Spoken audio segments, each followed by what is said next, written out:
जय हिंद। आज के इस वीडियो में हम लोग बहुत ही इंटरेस्टिंग टॉपिक प्रकाश के बारे में समझेंगे। प्रकाश क्या होता है? प्रकाश को इंग्लिश में बोलते हैं लाइट।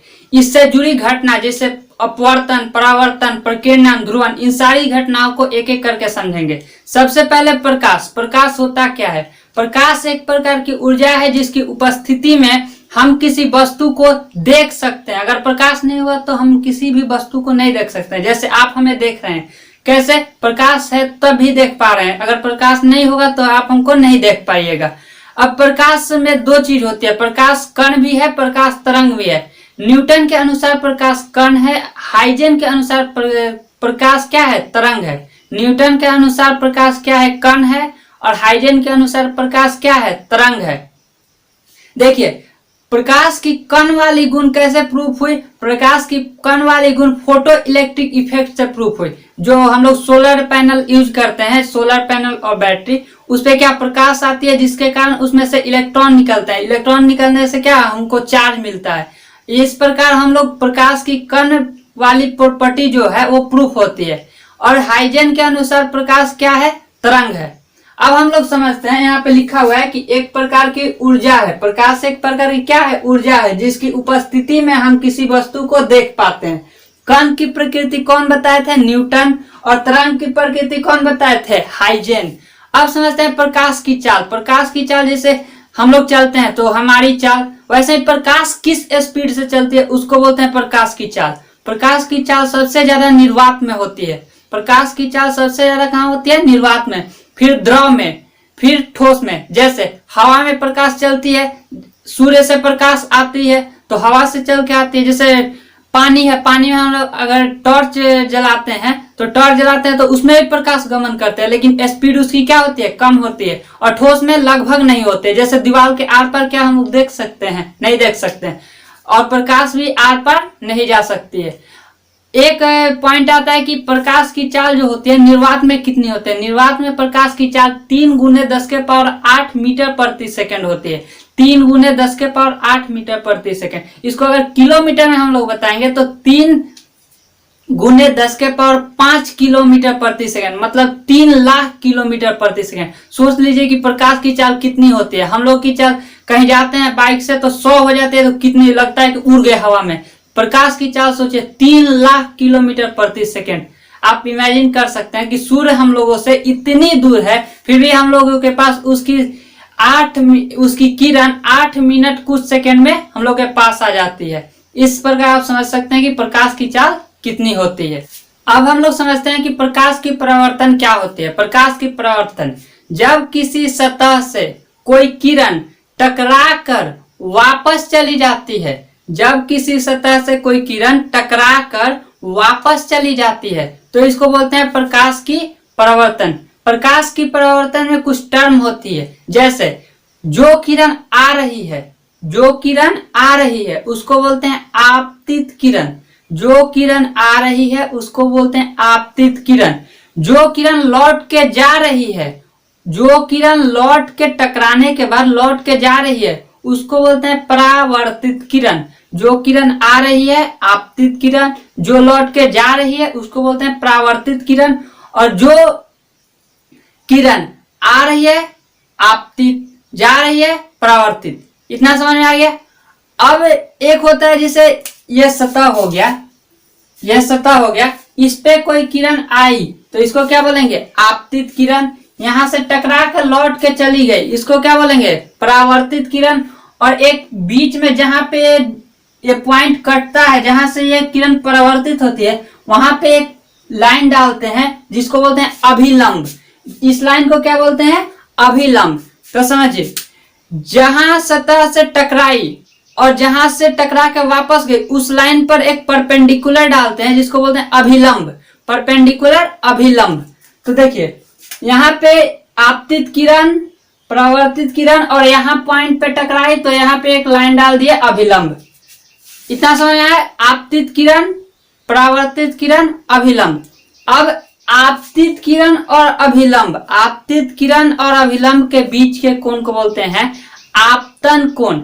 आपतित किरण और अभिलंब के बीच के कोण को वे क्या बोलते हैं? आपतन कोण। और परावर्तित किरण और अभिलंब के बीच के कोण को क्या बोलते हैं? परावर्तन कोण। आपतन कोण, परावर्तन कोण। जब टकरा के वापस जा रहे हैं उस रेखा से, उस किरण से अभिलंब के बीच के कोण को क्या बोलते हैं? परावर्तन कोण। जैसे यहाँ पे परावर्तन, यहाँ पे देखिए आपतित किरण, यहाँ से किरण आई, यहाँ से किरण गई, परावर्तित किरण, और ये जो पॉइंट है, ये पॉइंट पे एक लंब डाले, ये क्या है? अभिलंब। और ये जो किरण आई और अभिलंब के बीच का कोण आई, इसको बोलते हैं आपतन कोण। और ये जो आर है, इसको बोलते हैं परावर्तन कोण। प्रकाश के परावर्तन से रिलेटेड, मतलब प्रकाश से परावर्तन से जुड़ा हुआ कुछ नियम है। जैसे आपतित किरण, परावर्तित किरण और अभिलंब तीनों एक ही तल में होगा। जैसे आपतित किरण, परावर्तित किरण और अभिलंब तीनों एक ही तल में होगा। और आपतन कोण बराबर परावर्तन कोण। जैसे कि यहाँ आपतित किरण यहाँ आई, अभिलंब ये रहा, तो आपतन कोण आई, और परावर्तित किरण और अभिलंब के बीच की कोण आर। तो आपतन कोण और परावर्तन कोण क्या होता है? बराबर। तो आपतन कोण और परावर्तन कोण बराबर होता है। जैसे इसको एग्जाम्पल से हम लोग समझते हैं। मेरे पास ये है आईना, ये क्या है? आईना। ये है टॉर्च। इसको देखिए, अगर मान लीजिए कि ये है मेरा आपतित किरण, ये टॉर्च मेरा क्या है? आपतित किरण। जैसे ये लाइट दे रहा है, आपतित किरण। यहाँ पे हम डाले टॉर्च इस आईना पे, आईना ये रहा आपतित किरण। मेरा परावर्तित किरण कहाँ जा रही है? ये देखिए परावर्तित किरण यहाँ पे जा रही है ऐसे। जैसे देखिए आपतित किरण यहाँ आ रही है, परावर्तित किरण कहाँ जा रही है? वहां देखिए बोर्ड पे, ये दिख रहा है। तो ऐसे ये हो गई आपतित किरण, इससे लाइट जा रही है, तो ये क्या है? आपतित किरण। इससे लाइट टकरा के दूसरे डायरेक्शन में जा रही है, उसको बोलते हैं परावर्तित किरण। और आपतित किरण और अभिलंब के बीच के कोण उनको बोलते हैं आपतन कोण। परावर्तित किरण और अभिलंब के बीच के कोण को बोलते हैं परावर्तन कोण। और नियम क्या है कि तीनों एक ही तल में, आपतित किरण, परावर्तित किरण और अभिलंब तीनों एक ही तल में होगी, और आपतन कोण और परावर्तन कोण का मान बराबर होगा। अब हम लोग समझते हैं कि प्रकाश का अपवर्तन क्या होता है। प्रकाश का अपवर्तन, जब प्रकाश की किरण किसी एक माध्यम से दूसरी माध्यम में जाती है, जब कोई प्रकाश की किरण किसी एक माध्यम से दूसरी माध्यम में जाती है, तो वह अपने पथ से विचलित हो जाती है, भटक जाती है। इसी को बोलते हैं प्रकाश का अपवर्तन। प्रकाश का अपवर्तन मतलब प्रकाश का भटकना। प्रकाश का भटकना मतलब अपने पाथ से विचलित हो जाना, अपने पाथ से भटक जाना, इसी को बोलते हैं प्रकाश का अपवर्तन। जैसे ये दो में हो सकता है, या तो सघन से विरल में जाए या विरल से सघन में जाए। सघन से विरल में जाए, सघन मतलब पूरा घना, विरल मतलब सुना सुना। सघन मतलब पूरा घना, विरल मतलब सुना सुना।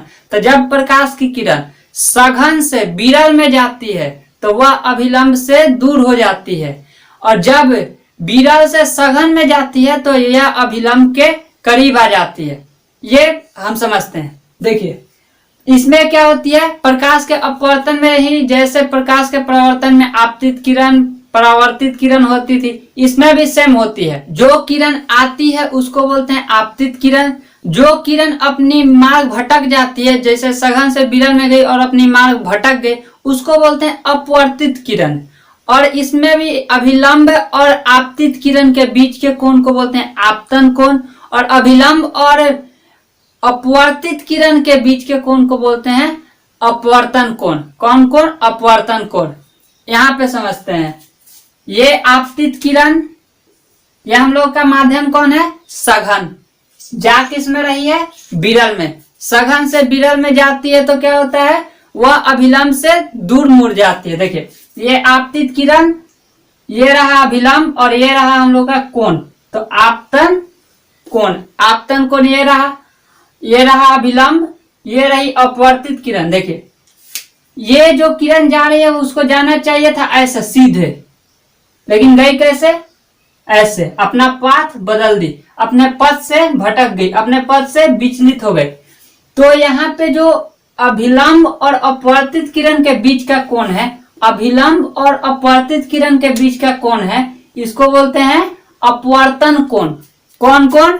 अपवर्तन कोण, अपवर्तन कोण। अब अपवर्तन से भी संबंधित दो नियम है। अपवर्तन से भी संबंधित कितना नियम है? दो।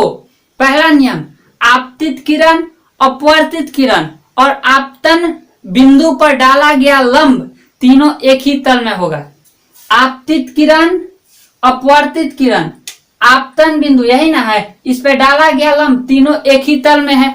और दूसरा, आपतन कोण का साइन वैल्यू पर अपवर्तन कोण का साइन वैल्यू का रेशियो म्यू होता है। म्यू क्या होता है? हमेशा कांस्टेंट होता है। इसको हम स्नेल का नियम भी कहते हैं। देखिए, साइन आई, आपतन कोण का साइन वैल्यू, अपवर्तन कोण का साइन वैल्यू का रेशियो म्यू, इसी को क्या बोलते हैं? अपवर्तनांक। और ये कौन सा नियम है? स्नेल का नियम। इसको कौन सा नियम बोलते हैं? स्नेल का नियम। अपवर्तन को समझने के लिए सबसे आसान, तारों का टिमटिमाना। तारा की जब प्रकाश की किरण हम लोग की आंखों तक आती है, वो बहुत सारे सघन माध्यम, विरल माध्यम, सघन माध्यम, विरल माध्यम करके आती है, जिसके कारण वो हमको कैसा प्रतीत होती है? टिमटिमाते हुए प्रतीत होती है। बट एक्चुअली में वो ऐसा कुछ नहीं है। तारा कंटिन्यूअस प्रकाश दे रहा है, लेकिन हम लोग को ऐसा महसूस होता है कि तारा कैसे हो रहे? टिमटिमा रही है। समझ में आया? आपतित किरण, अपवर्तित किरण, अभिलंब पर तीनों एक ही तल में होगा। साइन आई बटा साइन आर बराबर म्यू। और तारों का टिमटिमाना किसका एग्जाम्पल है? अपवर्तन का। अब हम लोग समझते हैं कि प्रकाश की प्रकीर्णन क्या होती है। प्रकाश का प्रकीर्णन समझने से पहले कुछ और समझ लेते हैं, जैसे क्रांतिक कोण, पूर्ण आंतरिक परावर्तन क्या होता है? क्रांतिक कोण और पूर्ण आंतरिक परावर्तन क्या होता है? जैसे हम लोग अपवर्तन में समझे कि आपतित किरण और अभिलंब के बीच बने कोण को बोलते हैं आपतन कोण। अपवर्तित किरण और अभिलंब के बीच के कोण को बोलते हैं अपवर्तन कोण। तो क्रांतिक कोण क्या होता है? आपतन कोण का वह वैल्यू, मतलब आई का वह वैल्यू, आपतन कोण का वह वैल्यू, आई का वह वैल्यू जिस वैल्यू पर, जिस कोण पर अपवर्तन कोण, अपवर्तन कोण मतलब अभिलंब और अपवर्तित किरण के बीच का बना कोण आर, अपवर्तन कोण, अपवर्तन कोण कौन होता है? अभिलंब और अपवर्तित किरण के बीच के बने कोण को क्या बोलते हैं? अपवर्तन कोण। इसका मान 90 डिग्री हो जाए, आपतित किरण और अभिलंब के बीच के बने वह कोण, मतलब आपतन कोण का वह मान जिस पर अपवर्तन कोण का मान 90 डिग्री हो जाए, उसे कोण को, इसी कोण को क्या बोलते हैं? क्रांतिक कोण। क्या बोलते हैं? क्रांतिक कोण। आपतन कोण का वह वैल्यू जिस वैल्यू पर, जिस कोण पर अपवर्तन कोण का मान, अपवर्तन कोण का मान 90 डिग्री हो जाए, उस आपतन कोण को हम लोग क्या बोलते हैं? क्रांतिक कोण। क्या बोलते हैं? क्रांतिक कोण। अब आता है पूर्ण आंतरिक परावर्तन। पूर्ण आंतरिक परावर्तन इसी से जुड़ा हुआ है। जैसे अब मान लीजिए कि ये हो गया 90 डिग्री, आपतन कोण का वह मान जिस पे अपवर्तन कोण का मान कितना हो? 90 डिग्री, उसको बोलते हैं क्रांतिक कोण। अगर ये क्रांतिक कोण से भी बढ़ जाए, मान लेते हैं कि यहाँ पे ये किरण आ गई आपतित किरण, और ये अपवर्तित किरण जो है यहाँ पे आ गई, मतलब 90 डिग्री हो गई, और इसको और बढ़ा दिया तो ये क्या है? ये जो किरण जा रही है वो इसी माध्यम में नहीं लौट के आ जाएगी। देखिए, आपतित किरण, अपवर्तित किरण, अगर हम आपतित किरण का वैल्यू बढ़ाएं वहां तक जहां क्रांतिक कोण तक, क्रांतिक कोण क्या होता है? जब अपवर्तित किरण का, जो अपवर्तित किरण जो है, अभिलंब और अपवर्तित किरण के बीच का कोण कितना हो जाए? 90 डिग्री। तो आपतित किरण का वहां तक हम लोग क्रांतिक कोण तक मान बढ़ाए, उसके बाद भी बढ़ाए तो ये इसी माध्यम में लौट के आ जाएगी। इसी को बोलते हैं पूर्ण आंतरिक परावर्तन। पूर्ण आंतरिक परावर्तन। एक बार फिर से समझते हैं। देखिए, इस सब को मिटा देते हैं, ये जो एक्स्ट्रा लाइन बनाया है।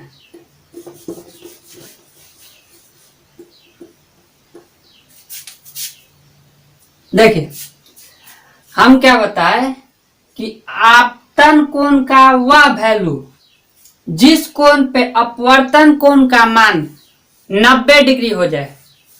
आपतन कोण का वह वैल्यू जिस वैल्यू पे, जिस कोण पे अपवर्तन कोण का मान 90 डिग्री हो जाए, उसको क्या बोलेंगे? क्रांतिक कोण। आपतन कोण का वह वैल्यू जिस पे अपवर्तन कोण का मान 90 डिग्री हो जाए, उसको बोलते हैं क्रांतिक कोण। अगर हम आपतन कोण का मान क्रांतिक कोण से और बढ़ा दे, क्रांतिक कोण पे रखेंगे तो क्या होगा? 90 डिग्री का एंगल बनेगा। लेकिन इसको और बढ़ा दे, क्रांतिक कोण से भी बढ़ा दें, तो ये किरण जो है ये वापस उसी माध्यम में लौट आएगी। इसी को हम लोग क्या बोलते हैं? पूर्ण आंतरिक परावर्तन। पूर्ण आंतरिक परावर्तन। इंद्रधनुष का बनना ये इसी का एग्जाम्पल है। पूर्ण आंतरिक परावर्तन का क्या है? कौन सा एग्जाम्पल? इंद्रधनुष का बनना। प्रकाशीय तंतु, ऑप्टिकल फाइबर, वो भी किसका एग्जाम्पल है? पूर्ण आंतरिक परावर्तन का एग्जाम्पल है। अब हम लोग समझते हैं कि प्रकाश की प्रकीर्णन क्या होती है। प्रकाश की प्रकीर्णन मतलब प्रकाश की क्षय। जब कोई प्रकाश की किरण किसी कण से टकरा के फैल जाती है, उसी को बोलते हैं प्रकाश की प्रकीर्णन। प्रकाश की प्रकीर्णन क्या है? क्षय है। मान लीजिए कि हमको प्रकाश यहाँ पे जरूरत है और यहाँ से हम टॉर्च जलाए, बीच में कुछ कण आ गया जिसके कारण वो प्रकाश क्या हो गई? फैल गई, और यहाँ पे हम लोग को नहीं पहुंची प्रकाश, तो इसको क्या बोलेंगे? प्रकाश की क्षय हो गई, बीच रास्ते में ही क्षय हो गई। इसी को बोलते हैं प्रकाश की प्रकीर्णन। प्रकाश की प्रकीर्णन क्या मतलब? कि प्रकाश का क्षय। अब होती है ध्रुवन। ध्रुवन क्या होती है? जब किसी प्रकाश की किरण को, जब किसी किरण को या जब किसी तरंग को किसी खास दिशा में मोड़ देते हैं। मतलब मान लीजिए कि कोई किरण है ऐसे जा रही है, इसको हम मोड़ के ऐसे कर दिए। कोई किरण ऐसे जा रही है, इसको हम यहाँ पे आईना लगा दिए, तो ये किरण कैसे जाएगी? ऐसे जाएगी। तो जब किसी प्रकाश की किरण को, किसी तरंग को किसी खास दिशा में हम लोग मोड़ देते हैं, किसी खास दिशा में हम लोग मोड़ देते हैं, तो इसको क्या बोलते हैं? ध्रुवन। ध्रुवन एक ऐसी क्रिया है जिसमें किसी किरण या तरंग को किसी खास दिशा में हम लोग मोड़ देते हैं, किसी खास दिशा में भेज देते हैं। इसी को क्या बोलते हैं? प्रकाश की ध्रुवन। अब हम लोग समझते हैं कि प्रकाश की वर्ण विक्षेपण क्या होती है। प्रकाश की वर्ण विक्षेपण, जब श्वेत प्रकाश की किरण किसी प्रिज्म से होकर गुजरती है, जब श्वेत प्रकाश की किरण किसी प्रिज्म से होकर गुजरती है तो 7 कलरों में बट जाती है, वह 7 रंगों में बट जाती है। इसी को बोलते हैं प्रकाश का वर्ण विक्षेपण। विक्षेपण मतलब टूटना। मतलब एक श्वेत प्रकाश की किरण 7 रंगों वाली किरण में टूट जाती है, इसी को बोलते हैं प्रकाश का वर्ण विक्षेपण।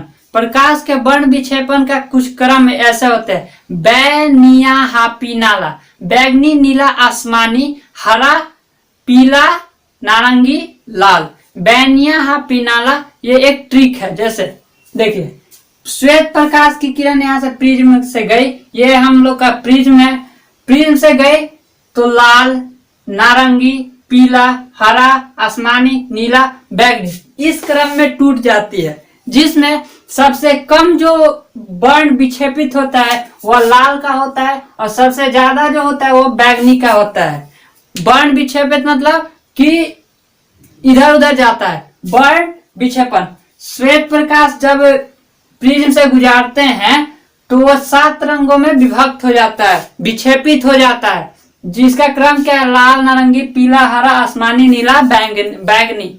इसमें सबसे कम किसका होता है वर्ण विक्षेपण? लाल होता है। वर्ण विक्षेपण सबसे कम किसका होता है? लाल का होता है। जिस कारण आप लोग देखे होंगे कि खतरा वाला जगह पे, जहाँ पे खतरा होता है वहां पे लाल रंग की बल्ब जलाई जाती है। जैसे ट्रेन के पटरी के साइड में ट्रेन को रोकना हो तो लाल रंग की लाइट जलाई जाती है, जिस कारण उसका विक्षेपण मतलब वो फैलता कम है और सीधे हम लोग के आंखों के पास आता है और हम लोग दूर से भी उसको देख सकते हैं। जिसका तरंग दैर्घ्य सबसे ज्यादा होता है उसका विक्षेपण सबसे कम होता है। लाल का तरंग दैर्घ्य सबसे ज्यादा होता है, बैगनी का तरंग दैर्घ्य सबसे कम होता है, लाल का तरंग दैर्घ्य ज्यादा होता है। इसी कारण सूर्यास्त और सूर्योदय मतलब सूर्य जब निकलता है और सूर्य जब डूबता है तो उस टाइम हम लोग को सूर्य का रंग कैसा दिखाई देता है? लाल। मतलब लाल की वर्ण विक्षेपण जो होती है सबसे कम होती है, उसकी तरंगदैर्घ्य सबसे ज्यादा होती है, जिस कारण हम लोग को सूर्य जब डूबता है या उगता है तो उस टाइम बाकी सारी किरणों का विक्षेपण हो जाता है, लेकिन लाल का सबसे कम होता है और वह हमारी आंखों तक आ पहुंचती है, जिसके कारण हम लोग को लाल दिखाई देता है। आशा करते हैं कि आप सभी को ये सारी बातें समझ में आई होगी। मिलेंगे नेक्स्ट वीडियो में। जय हिंद।